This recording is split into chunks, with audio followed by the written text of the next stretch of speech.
concentration of power. Right. There was I may have sent this to you, but at one point, Nancy had an opportunity to meet with Senator Paul Sarbanes of Maryland. Right. I was out in California attending the deposition of a federal judge in our case, Inslaw taking his deposition in his courtroom. A guy who was involved in the misconduct when he was the number 2 guy at the Justice Department, and by then he was a federal district judge in San Francisco, D. Lowell Jensen.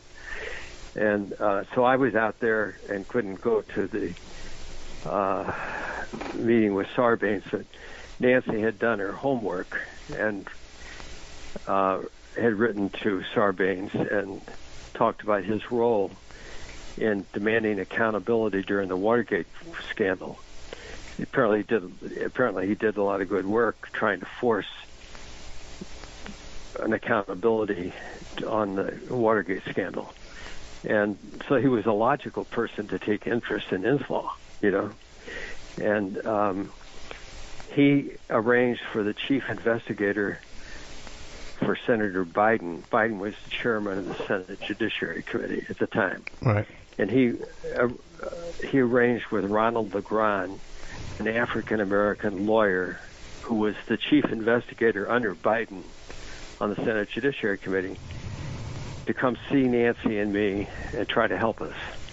Because we're getting stonewalled. Everybody is, And LeGrand had a source in the criminal division of the Justice Department. So LeGrand came down to see us at the behest of Senator Sarbanes, the senior U.S. Senator in Maryland. And we told him what we think was going on, including illegal sales of our software. And whatever we knew at that time, which would be compared to today elementary, Yeah. And so LeGrand says, I've got a trusted source of 20 years who's a senior career official in the criminal division of the Justice Department with a title. And he's asked me to pass on certain information to you and Nancy. He said, what you think happened did happen. You're not crazy. Only you don't know squat about how dirty the Inslaw case really is. And if you ever learn half of it, you'll be sickened. It's a lot dirtier for the Department of Justice than Watergate was, both in its depth and its breadth. The Department of Justice has been compromised at every level on the Inslaw case. And so Elliot Richardson then wrote to Senator Biden, the chairman of the Judiciary Committee, and explained what his chief investigator had alleged. And he said to him in the letter, we don't know if it's true, obviously, but it's too important not to try to get to the bottom of this. And for that, we need your help to bring your chief investigator and his trusted source from the criminal division in the Justice Department before a duly constituted body to be interrogated under oath. And then in response to that letter he sent to Senator Biden, he gets a letter back from the chief investigator, whom he had not addressed, Ron LeGrand.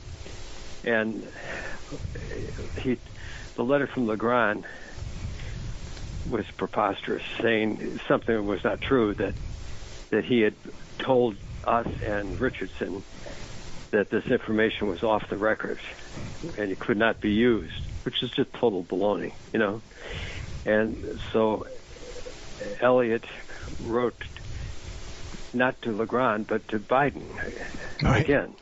I have it in front of me. First, he responds back to LeGrand responds back, because of his strong belief in the separation of powers doctrine, the chairman has a firm policy that the committee will not intervene in pending litigation. And then a couple of paragraphs down, any committee staff findings or any inferences drawn from the information developed as part of that investigation can only be used as part of the committee's oversight process. Yeah, and then Richardson pointed out how absurd the whole statement was,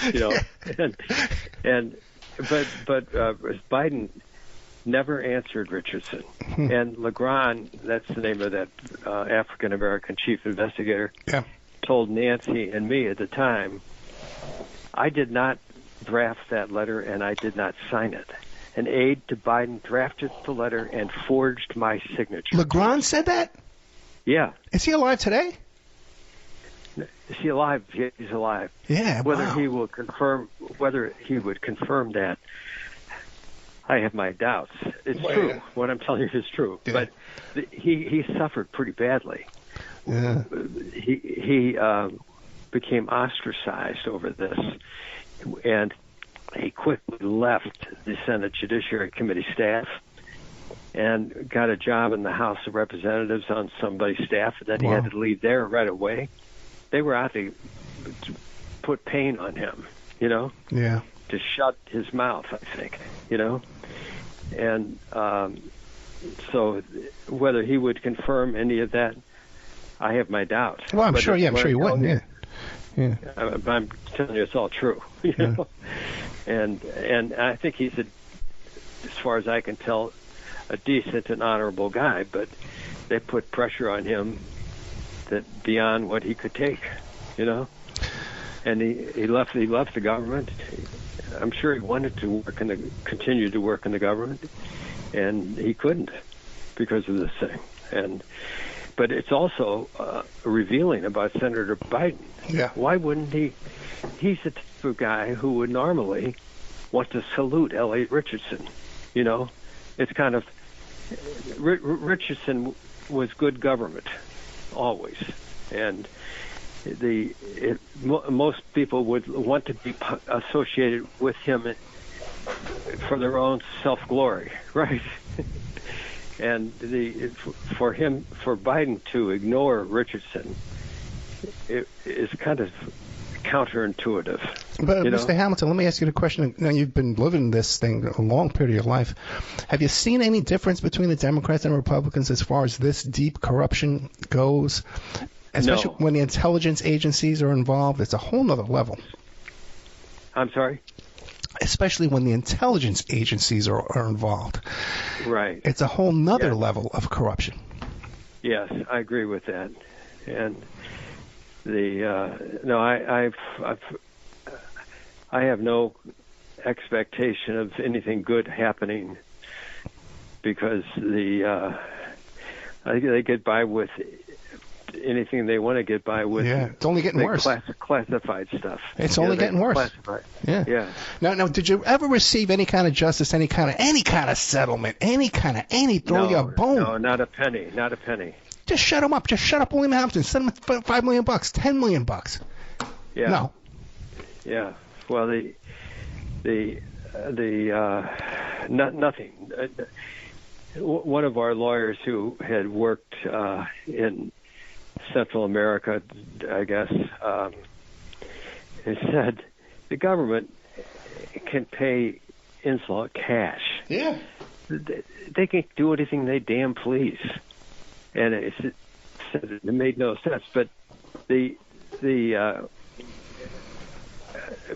had a friend of the family who was a very successful businessman who helped Inslaw financially at one point.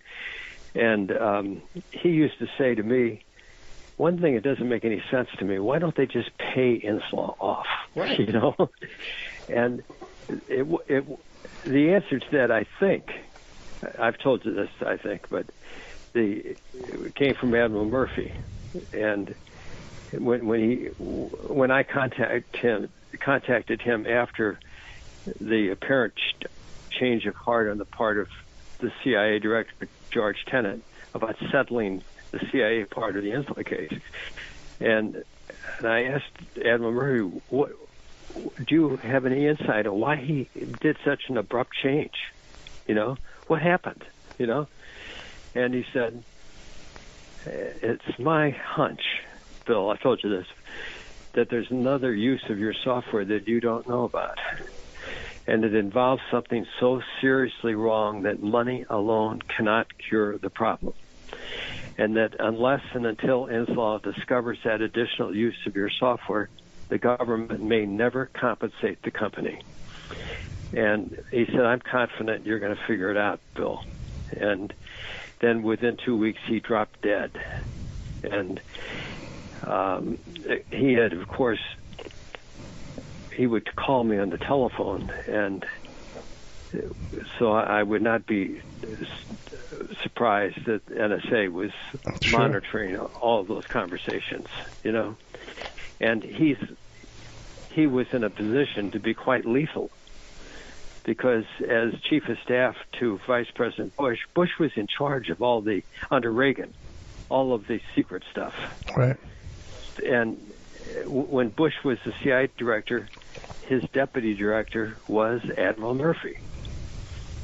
So Murphy was a very smart guy, and as you would expect, a 4-star retired admiral, not too much fearful, you know. And I'm sure the people doing all of this misconduct regarded him as a real threat because he knew too much. And at one point, he called me on the phone.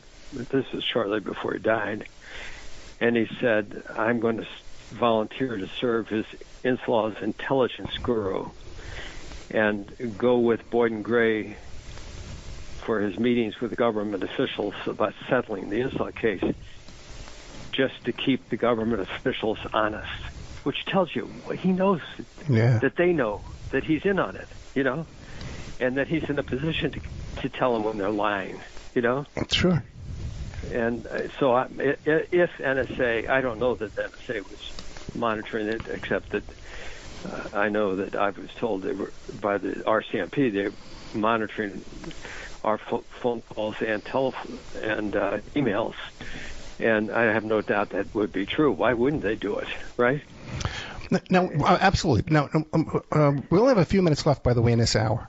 Got about 10 minutes left. Let me double check. Now, when he was saying to you that they're using this for something so horrific that you don't even want to know what it is, do you think it was drug trafficking, human trafficking, terrorism? No, I think no. I of course could be wrong, Ed, but I can explain to you why I'm pretty confident that it was the main core political blackmail version of Promis.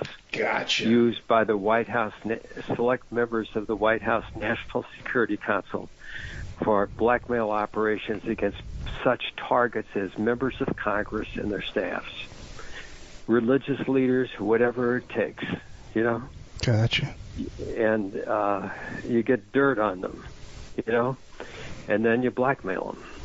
And that's what I never got a chance to ask Murphy whether I was correct. He was confident I would figure it out. And about 2 weeks before Casolaro was found dead, that Charles Hayes, the guy I told you about, Nancy, Kentucky, hillbilly type guy, right, who had worked for Division D as a contractor for years, he called me, and because I had introduced him, meaning Charles Hayes, to Danny Casolaro as a potential source, because he's a former CIA contractor, you know. And Hayes called me and he said, Casolaro is planning to visit a sensitive facility in Washington, D.C., and it'll get him killed. And he's not listening to me. He's being very strong-headed. But if you have any influence with him, you better use it, because he'll get killed. And the facility, Hayes never told me where it was in D.C., I called Danny Casolaro and passed on the warning. And Casolaro said, the facility is under the control of George K. Pender. And I already knew from Casolaro that George K. Pender was a former senior CIA clandestine operative who Casolaro believed was the head of what Casolaro called the octopus, a group of former U.S. and Allied and senior intelligence operatives who primarily for their own personal financial